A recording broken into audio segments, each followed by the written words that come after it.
तो आज का हम लोग का कॉन्सेप्ट है जो कि मेरे बहुत सारे प्रीवियस स्टूडेंट का भी डिमांड है। मोल कॉन्सेप्ट के बारे में मेडिकल और इंजीनियरिंग में जाने के बाद भी उनकी ज़रूरत पड़ रही है दोबारा से।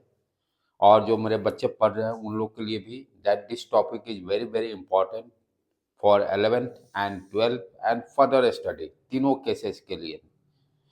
तो इस कॉन्सेप्ट को देखिए, अब इतने स्टूडेंट डिमांड आने का मतलब ये उससे समझ है तो बहुत बेसिक कॉन्सेप्ट, मोल कॉन्सेप्ट, लेकिन प्रॉब्लम स्टूडेंट को हमेशा करती है। रीजन बिहाइंड कि कॉन्सेप्ट अभी भी क्लियर ठीक से नहीं हुआ है। तो मोल बेसिकली है क्या? जनरली हम हमेशा 9th से भी सुनते आ रहे हैं, 9th क्लास में भी केमिस्ट्री में आपको पढ़ना है मोल, लेकिन वहाँ ज़्यादा डिटेल्स में नहीं। टीचर्स जो है सिंप्लिसिटी फार्मूला बता दिए, given mass divided by molar mass करके मोल से निकाल लीजिए। लेकिन आपको 11th क्लास में कॉन्सेप्ट सीखना है कि what is the meaning of the mole, actual what is the meaning of the mole. तो पहला कॉन्सेप्ट ध्यान से समझो बेटे, मोल क्या है? एक नंबर है। पहले क्या समझना है? What is the mole? Mole क्या है? सिंपली नंबर है, पहले अंडरस्टैंड कीजिए। तो मोल है क्या अपना? एकदम देसी स्टाइल में पढ़िए जो अपना होता है। जब तक कोई हर फिजिक्स हो या केमिस्ट्री हो चाहे मैथ्स हो, ठीक है, डेफिनेशन सब अपनी जगह है, लेकिन दिमाग में बैठाने के लिए एकदम बेसिक स्टाइल पे जाना जरूरी है। जब तक उस पर आप ध्यान नहीं दीजिएगा तो आप अंडरस्टैंडिंग। तो मोल हम लोग जनरली क्या है? एक नंबर है। अब किस टाइप का नंबर है? समस्या हो गया। नंबर तो मैं बोल दिया, इंटीजर है कि फ्रैक्शन है कि रेशनल नंबर है, क्या है? तो नंबर किस तरह का नंबर है? That is equal to 6.023 10 to power 23 entities word use करता है। इंटिटीज ये जनरली आप देखिए केमिस्ट्री में वर्ड यूज होता है, यहाँ भी देखिए आपको यूज किया हुआ। इंटिटीज का मतलब क्या होता है? या तो वो एटम हो सकता है, या वो मॉलिक्यूल्स हो सकता है, या वो आयन हो सकता है, या वो बुक्स हो सकता है। जैसे आपसे बोले 1 मोल बुक, 1 मोल बुक का मतलब कितना होगा? कितने बुक हो गए? 6.023 इंटू 10 पावर 23 बुक्स, राइट। 1 मोल कॉपी का मतलब व्हाट यू अंडरस्टैंड, कितने कॉपी होंगे? 6.023 इंटू 10 पावर 23। तो बुक, कॉपी, एटम, आयंस, ये सब क्या है? इंटिटीज वर्ड यूज किया जाता है उसके लिए। यानी सब नहीं लिखा, इंटिटीज कहने का मतलब वही मीनिंग होता है। आपको 1 मोल बनाना, तो कितने बनाना जो हो जाएंगे? 6.023 10 पावर 23 बनाना। यही चीज समझना है, यही बच्चे नहीं समझते हैं।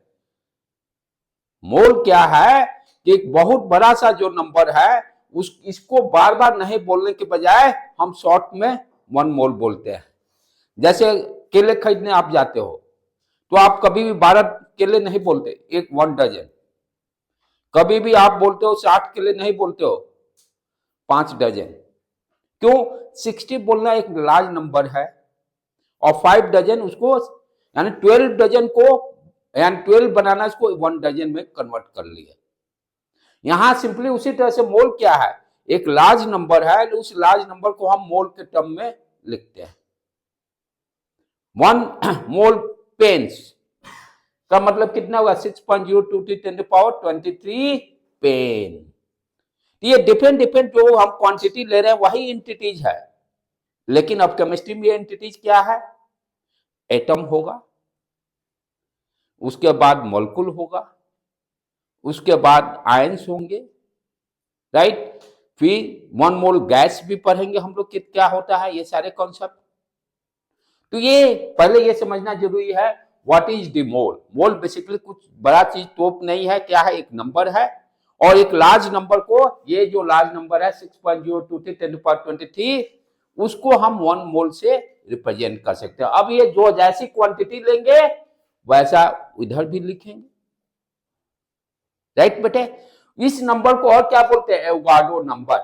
This number is also called Avogadro number, जिसको कि एन ए से हम लोग लिखते हैं, सिंबल में एन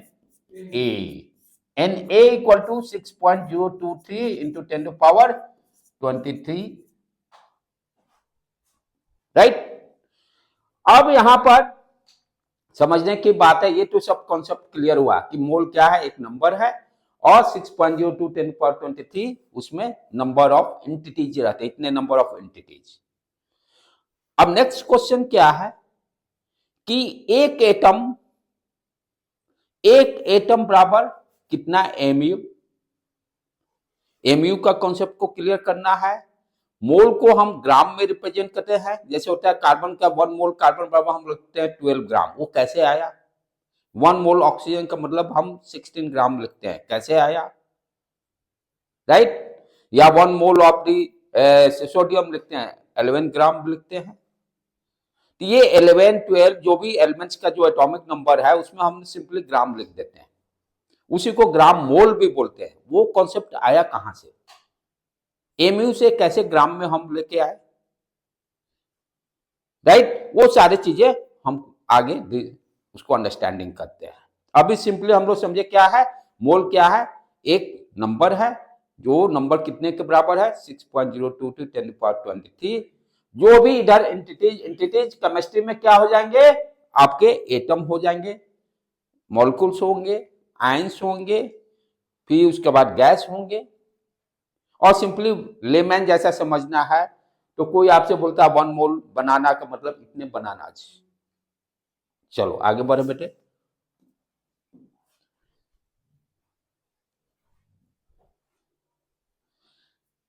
अब यहां पर समझना ये भी बहुत ही इंपॉर्टेंट कॉन्सेप्ट है, तभी आप सारी चीजें जो मैं बोला कि एमयू से कैसे हम ग्राम में गए, तो ये बेसिक कॉन्सेप्ट अंडरस्टैंड करना बहुत जरूरी है। ये केमिस्ट्री बिना इसके आप पढ़ ही नहीं सकते। केमिस्ट्री का ये एबीसीडी है। जिस बच्चों को ये नहीं मालूम है, किसी भी क्लास में रहे, ये हमेशा इसकी जरूरत पड़ेगी।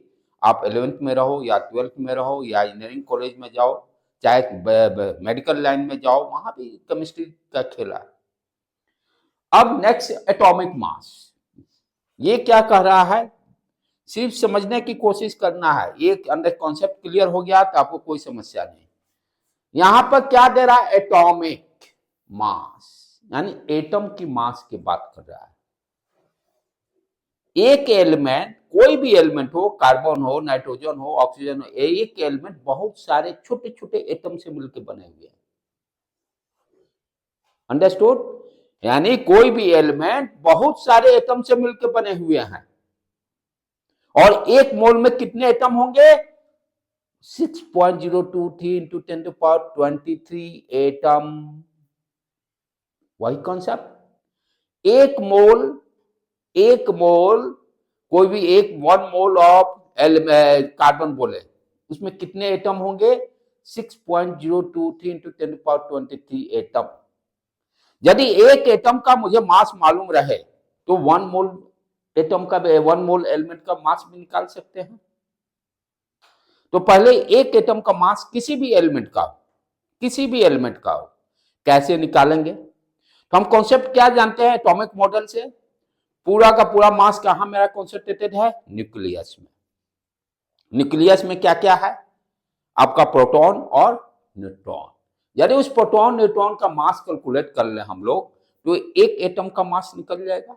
इलेक्ट्रॉन को यहां इग्नोर करते हैं क्योंकि इलेक्ट्रॉन का मास 10⁻31 किलोग्राम के रेस्पेक्ट में, ग्राम में जाएंगे तो 27 हो जाता है, -27। तो प्रोटॉन के रेस्पेक्ट में इलेक्ट्रॉन का मास बहुत कम है, इसलिए उसको इग्नोर करते हैं। अब वही चीज यहां दे रहा, mass of atom equal to sum of the mass of subatomic particles. Subatomic particle करने का मतलब proton, electron, neutron, electron, proton. लेकिन इलेक्ट्रॉन को हम लोग इग्नोर कर देते हैं क्योंकि मास उसका बहुत कम है। तो क्या करना पड़ेगा? किसी भी एटम का मास निकालने के लिए मास of the proton plus mass of the neutron. Clear है बेटे? ये दोनों को सम कर देंगे तो एक एटम का मास निकल जाएगा। वो किस यूनिट में आएगा देखेंगे। अब आगे बढ़े।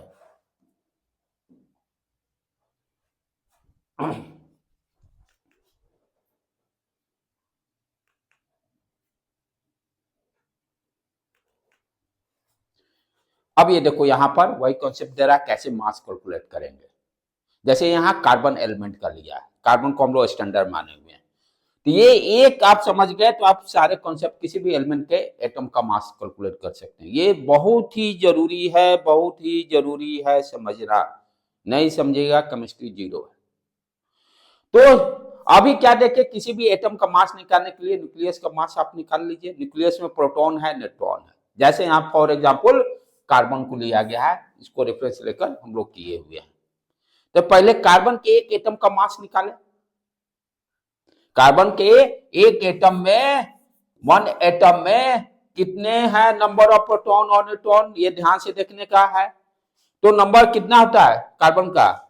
6, ठीक है ना। तो एटॉमिक नंबर ये ड्रॉ किए। न्यूक्लियस में क्या आएंगे? 6 प्रोटॉन प्लस 6 न्यूट्रॉन। इलेक्ट्रॉन कितने होंगे? 6 इलेक्ट्रॉन। यही है एटॉमिक मॉडल से। कार्बन में क्या है? 6 प्रोटॉन है, 6 न्यूट्रॉन है। ये सारे कैसे निकालते हैं? एटॉमिक नंबर और मास नंबर से ऑलरेडी। तो इस चीज को मैं अभी नहीं समझाऊं क्योंकि और बेसिक है, वो यू नो एवरीवन। अब यहाँ पर 6 प्रोटॉन है, 6 न्यूट्रॉन है। ये 6 प्रोटॉन और 6 न्यूट्रॉन का यदि हम मास निकाल लें और उसको ऐड कर देंगे तो एक एटम का मास निकल जाएगा। ठीक है, तो वही काम करने अब जाएंगे। तो यहां पर क्या है? मास वन एटम का जो मास होगा वो कितना होगा? मास of the 6 proton plus mass of the 6 neutron. और प्रोटॉन का मास कितना होता है? प्रोटॉन का मास 10⁻⁻24 के रेंज में होगा। 1.6 इंटू 10⁻⁻24, 1.6। तो ये 6 प्रोटॉन है तो क्या करेंगे? इसको मल्टीप्लाई करेंगे 1.6 इंटू 10⁻⁻24। और एक चीज ध्यान देने की बात है, यहां पर जो मास निकाल रहे हैं उसका यूनिट क्या रख रहे हैं? AMU, atomic mass unit. 1 MU बराबर कितना होता है? वही जो प्रोटॉन का मास होता है उसी के बराबर होता है, 1.6 इंटू 10⁻⁻24। ये कहो सर क्यों लिए? यही दूसरा भी तो ले सकते हैं। इसको सिंप्लीफाई करना है, इसीलिए 1 MU कंसीडर कर लिए। दूसरा नंबर क्यों? कि यार देखिए, ये यदि इसको 1 MU लिख सकते हैं तो 6 MU इसको लिख देंगे। और यहां पर न्यूट्रॉन का भी मास ऑलमोस्ट प्रोटॉन के ही बराबर होता है। तो उसी तरह से यहां पर प्लस 6 इंटू 1.6 इंटू 10⁻⁻24। कोई बच्चा कह सकता है सर इसी को 1 MU, बस प्रॉब्लम को सिंप्लीफाई करने के लिए किया गया और कुछ नहीं है। यहां पर इसको 1 MU मानेंगे, इसको 1 MU मानेंगे तो 6 MU प्लस 6 MU कितना आ जाएगा? 12 MU। तो यही इसीलिए 1 MU को 1.6 इंटू 10⁻⁻24 माना गया है। तो यहां पर पहले क्या देखे? एटम का मास निकालने के लिए यूनिट क्या यूज किए? AMU। और जो आपका मास नंबर होगा उसी के बराबर आया है 12 MU। मान लीजिए आप ऑक्सीजन का पूछे, ऑक्सीजन का जो मास नंबर 16 होता है तो 16 MU हो जाए एक एटम का। सेम उसी तरह से यदि ऑक्सीजन कंसीडर करते हैं तो ऑक्सीजन के न्यूक्लियस में क्या रहेंगे? 8 प्रोटॉन और 8 न्यूट्रॉन, तो 8P प्लस 8N। और प्रोटॉन और न्यूट्रॉन का मास सेम है तो 8 प्लस 8 16 MU हो जाएगा। तो जो भी नंबर असाइन किया जाता है only to solve the problem easy way, और कुछ नहीं। जैसे परसेंटेज निकालने के लिए 100 हम लोग यूज करते हैं किसी चीज के, क्योंकि 100 को स्टैंडर्ड आसानी से कैलकुलेट कर लेते हैं परसेंटेज में।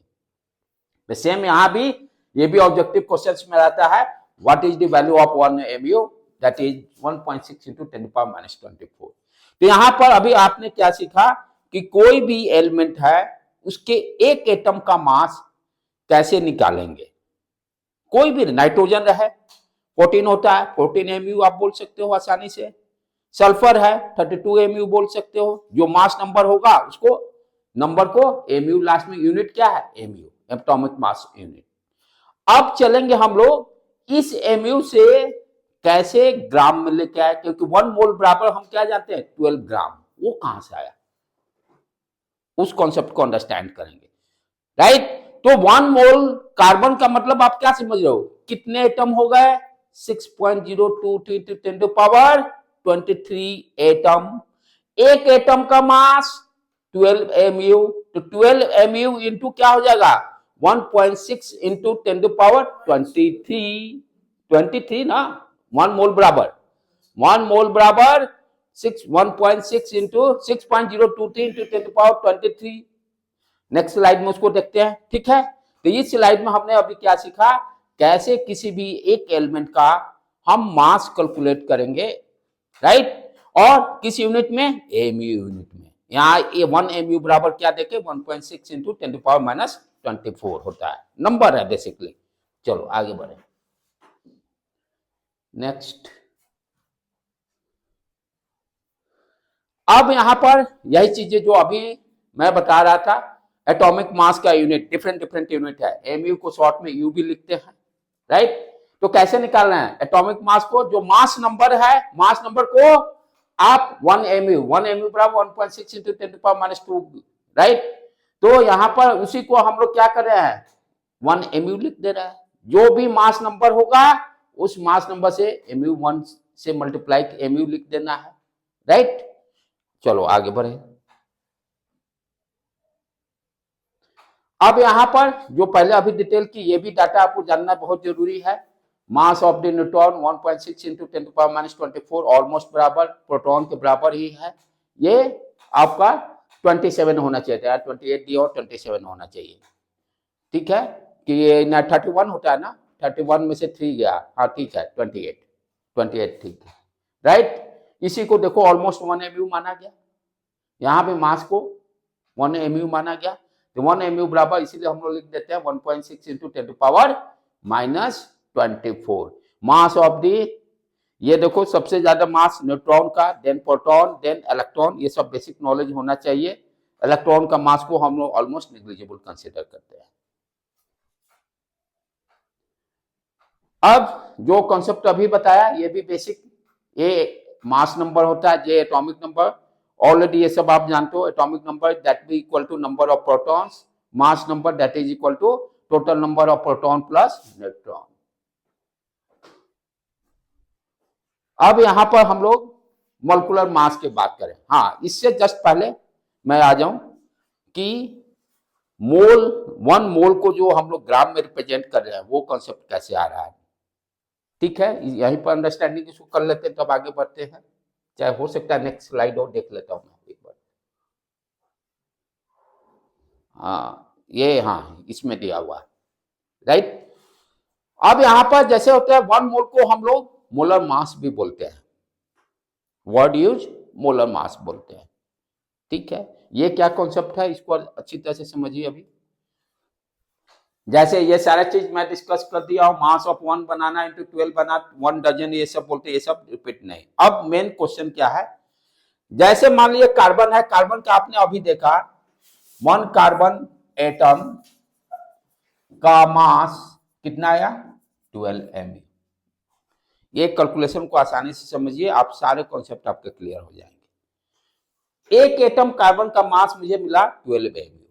हमसे क्वेश्चन पूछ रहा है 1 mole carbon element, carbon element 1 मोल, हाँ चाहे एटम भी बोल सकता है, मोलकुल भी बोल सकता है, कोई ऐसा रिस्ट्रिक्शन नहीं है। 1 मोल एटम का भी मतलब क्या हो गया, 6.022 10⁻23 एटम्स।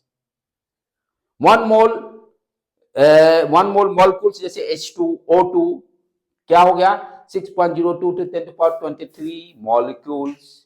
1 मोल हाइड्रोजन आयन का मतलब क्या हो गया, 6.022 10⁻23 आयंस। उसी तरह से 1 मोल कोई भी पार्टिकल 1 मोल हाइड्रोजन पार्टिकल या नाइट्रोजन पार्टिकल वर्ड यूज के लिए इतने पार्टिकल्स हो जाएंगे, 6.022 10⁻23 पार्टिकल्स। तो यहां पर जैसे उसी तरह से 1 mole of carbon atom, it means what you understand, कितने एटम होंगे, 6.023 इंटू 10⁻23 एटम, कोई दिक्कत नहीं, ठीक है। 1 मोल का हमको निकालना है कितना वैल्यू हो रहा है। एक एटम का मास मुझे मालूम है, एक एटम का मास 12 mg है, इतने का 12 mg से मल्टीप्लाई कर देंगे तो इसको क्या लिखेंगे, 12 इंटू mu, यहां mu लिख दीजिए पहले, और 6.023 इंटू 10⁻23, ये यूनिट क्या रहेगा, mu अभी है। अब इस 1 mu बराबर अभी क्या जानते हैं, 1.6 इंटू 10⁻24 ग्राम, जो 1 mu डिफाइन वहां किए थे ना, मास ऑफ द प्रोटॉन ग्राम में था 1.6 इंटू 10⁻⁻24, मास ऑफ न्यूट्रॉन भी वही था। तो 1 mu बराबर हम क्या जानते हैं, 1 mu बराबर 1.6 इंटू 10⁻⁻24 ग्राम। तो यहां पर mu के जगह पर इस वैल्यू को रख देंगे तो ग्राम में कन्वर्ट हो जाएगा। We can write here 12 into 1.6 into 10⁻⁻24 into 6.023 into 10⁻23, right बेटे। यह यूनिट यहां पर क्या हो गया, ग्राम। सिंपली किए क्या, 1 mu का वैल्यू रख दिए और यहां पर यूनिट क्या आ गया, ग्राम। अब इसको आप सॉल्व कीजिएगा तो ये वैल्यू क्या देगा, अप्रोक्सीमेटली 12 ग्राम। ये कॉन्सेप्ट यहीं से। तो 1 mole of the carbon atom बराबर कितने होंगे, 12 ग्राम। और 12 है का आपका मास नंबर। तो सिंपली क्या किए, कोई भी ऑक्सीजन का पूछेगा 1 mole of the oxygen atom कितने ग्राम के बराबर होगा, 16 ग्राम। जो मास नंबर है वहां पर सिंपली ग्राम लगा देना है। तो 1 मोल का मतलब क्या हो गया, किसी भी एलिमेंट का पूछता है 1 mole of the nitrogen 14 gram, 1 mole of the sulphur 32 ग्राम। तो जो आपका मास नंबर है उस मास नंबर को वहां पर लास्ट में क्या लिखना है, ग्राम। ग्राम छूट गया तो यूनिट तो लिखना पड़ेगा ना। यूनिट के बिना आप जैसे कोई नहीं लिखे तो लोग समझ में नहीं आएगा क्या आप लिखे हैं। नंबर का खत्म, 0। अब जैसे आप शॉप पे गए, मान लीजिए आपको शुगर लेना है 2 kg, आप बोलिए 2, तो दुकान वाला क्या समझेगा, कुछ नहीं समझेगा। 2 क्या, 2 ग्राम, 2 पैकेट, 2 लीटर, तो वो तो यूनिट तो डिफाइन करना पड़ेगा तभी दुकानदार समझेगा। उसी तरह से यदि आप यूनिट नहीं लिखते हैं मीन्स सामने वाला सोचेगा पता नहीं क्या लिखा है। तो यूनिट दैट इज इंपॉर्टेंट। तो किसी भी एलिमेंट के 1 मोल को, अब यहाँ पर सिंपली ये calculation that is important, 12 mu, इतना mu हो गया, 1 mu का वैल्यू रख दिए, सॉल्व करने पर 12 ग्राम आएगा। तो किसी भी एलिमेंट का, किसी भी जैसे कार्बन हो गया, ऑक्सीजन होगा, नाइट्रोजन, जो भी हो, सोडियम, जो मास नंबर 23 ग्राम 1 मोल में लिखेंगे। mu के टर्म में कैसे लिखेंगे, 23 mu, राइट। यही मोल का कॉन्सेप्ट है, बेसिक यही कॉन्सेप्ट है। अब यहीं पर इसको थोड़ा सा क्लियर कर दूंगा।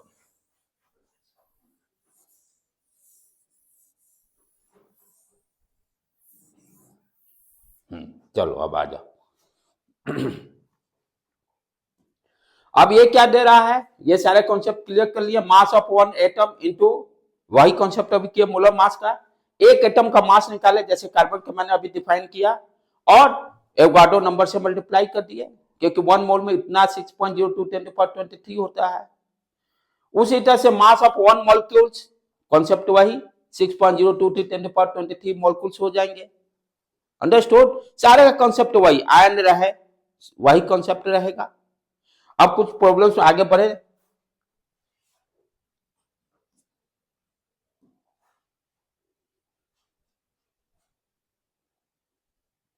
देखो अभी जो मैं डिस्कस किया ये स्लाइड में दिया हुआ है 12 ग्राम। अब जैसे आपसे अब क्वेश्चन पूछ रहा है यहां पर, जैसे आपसे पूछा कि 24 ग्राम ऑफ कार्बन कितने मोल के बराबर है, 24 ग्राम ऑफ कार्बन कितने मोल के बराबर है, राइट। तो सिंपली हमने क्या देखा, 1 mole of the carbon atom that will be equal to कितना हो गया, 12 ग्राम हो गया। यानी 12 ग्राम बराबर 1 मोल, यूनिटरी मेथड। 12 ग्राम बराबर क्या हो गया, 1 मोल। हमसे पूछ रहा है कितने, 24 ग्राम बराबर कितने मोल, हाँ राइट, 1/12 और 24 पूछा 24, ये कट के 2 मोल्स। अब देखो इसी यूनिटरी मेथड से फॉर्मूला आ रहा है, जो फॉर्मूला बच्चे रखते हैं ना 9th 11th में, यही कॉन्सेप्ट। ये क्या है, ऊपर में देखो तो ध्यान से 24/12 लिखा है। 24 क्या है, गिवन मास, किसी भी एटम का या किसी भी एलिमेंट का जैसे मोलर मास निकालना है, मोलर मास निकालना है तो क्या हो गया 24 गिवन मास, 24 हो गया गिवन मास, और 12 क्या हो गया molar mass of the carbon. Molar mass, यही तो फॉर्मूला लिखता है बुक में, मोलर मास। ये चीजें बुक में नहीं बताता है, बच्चे को सीधे डायरेक्ट ये दे देता है। जो बच्चा इसी को इसी से ये फॉर्मूला आया है, given mass divided by molar mass, right. इसका रिवर्स में पूछ सकता है, आपको दे देगा 4 मोल में कितने नंबर ऑफ एटम्स होंगे, तो 4 इंटू 6.022 10 टू पावर 23 एटम्स होंगे। उसी तरह से मॉलिक्यूल के टर्म में यहीं पर देख ले,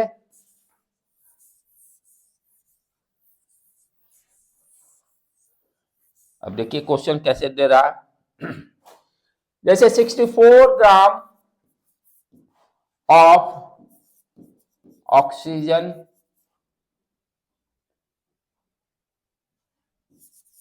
एटम, 64 ग्राम ऑक्सीजन एटम का मास दिया हुआ। आपसे पहले क्वेश्चन पूछेगा व्हाट इज द, कितने नंबर ऑफ मोल्स होंगे ऑक्सीजन एटम का। देखो यहीं पर क्वेश्चन, पहला question find the mole of oxygen atom, या इसी चीज को और क्या बोला जाता है, ध्यान से वर्ड यूज करने का, ग्राम एटम। जैसे 12 ग्राम जो लिखते हैं ना, 12 ग्राम को और कैसे लिख सकते हैं, 12 gram atom full form. Molecule रहेगा तो 12 ग्राम मॉलिक्यूल, मॉलिक्यूल का मतलब 12 ग्राम मॉलिक्यूल का नहीं, मतलब मॉलिक्यूल की बात हो रही है।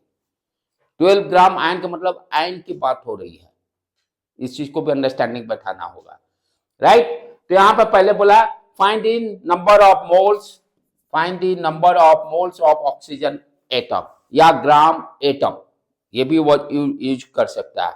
तो ग्राम एटम कहने का मतलब हो गया कि मोल यानी आपका एटम की बात कर रहा है। 12 ग्राम की जगह 12 ग्राम एटम भी हम बोलते हैं। तो यहाँ पे इजीली कैलकुलेट कर सकते हैं, एक मोल में कितना होता है 16, राइट। यदि फॉर्मूला यूज करते हैं तो मोलर मास कितना हो जाएगा, given mass 64 divided by 16, 4 moles हो गया।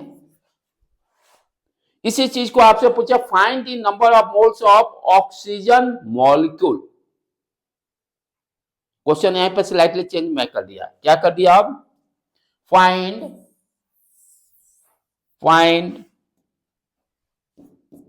The number of moles of oxygen molecule, problem change हो गया। यहां पर ऑक्सीजन मॉलिक्यूल मतलब 2 ऑक्सीजन एटम मिलके बने हैं, तो O2 अब क्या हो गया O2 के एक मोल में कितने O2 यानी ऑक्सीजन मॉलिक्यूल में कितना होगा 32 ग्राम।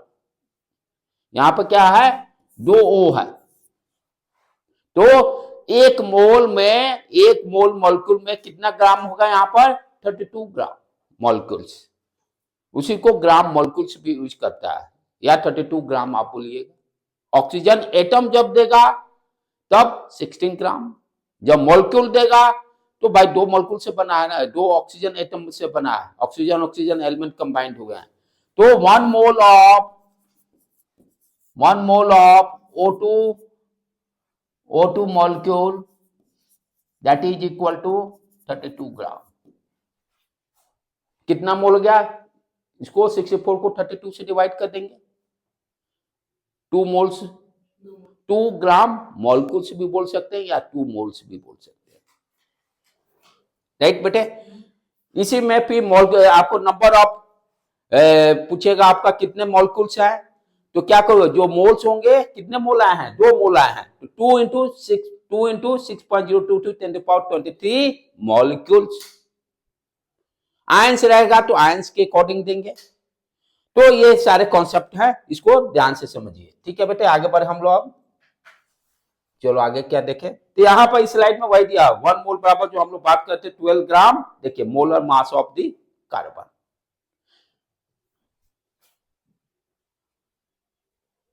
अब यहाँ पर molar mass of the gram in substances 1 mole, ठीक है।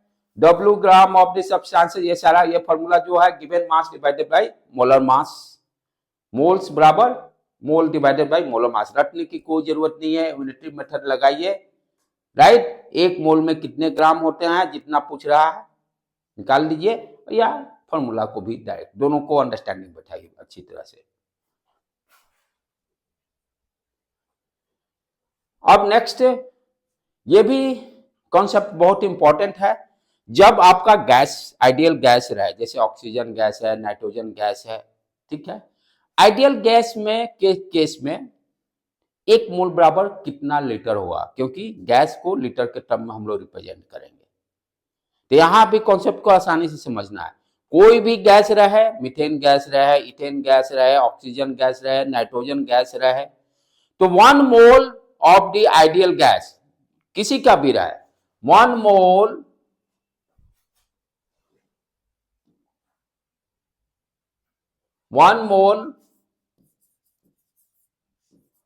ऑफ एनी आइडियल गैस, यहां यही ध्यान देना है कि जो आइडियल गैस लेंगे वो एसटीपी पे रहेगा, वो गिवन रहेगा। एसटीपी में स्टैंडर्ड टेम्परेचर कितना लेंगे, 273 डिग्री और प्रेशर 1 एटमॉस्फेयर पर, उस आइडियल गैस का कंडीशन दिया रहेगा। तो 1 मोल ऑफ, जैसे मान लो ऑक्सीजन गैस या methane gas, 1 mole of methane gas बराबर कितना हुआ, 22.4 litre. 1 mole of any ideal gas that is equal to 22.4 litres. अब यहां पर वो नंबर की बात नहीं करेंगे गैस के केस में। अब जैसे आपको दिया रहा है, जैसे मीथेन गैस है, इसका यानी ये आपको जैसे 60 लीटर्स दिया हुआ है, मीथेन गैस है, आपसे पूछे कितने नंबर ऑफ मोल्स होंगे। अब क्या करोगे, number of moles of methane given कितना दिया हुआ है, 60, 1 मोल में मीथेन में कितना लीटर होता है, divided by 22.4, number of moles of oxygen methane gas दे देगा। तो गैस के टर्म में हम कैसे, 1 मोल बराबर 1 mole of any ideal gas that is equal to 22.4 litre, यही कॉन्सेप्ट है। कोई भी प्रॉब्लम देगा आप आसानी से सॉल्व कर सकते हो बेटे।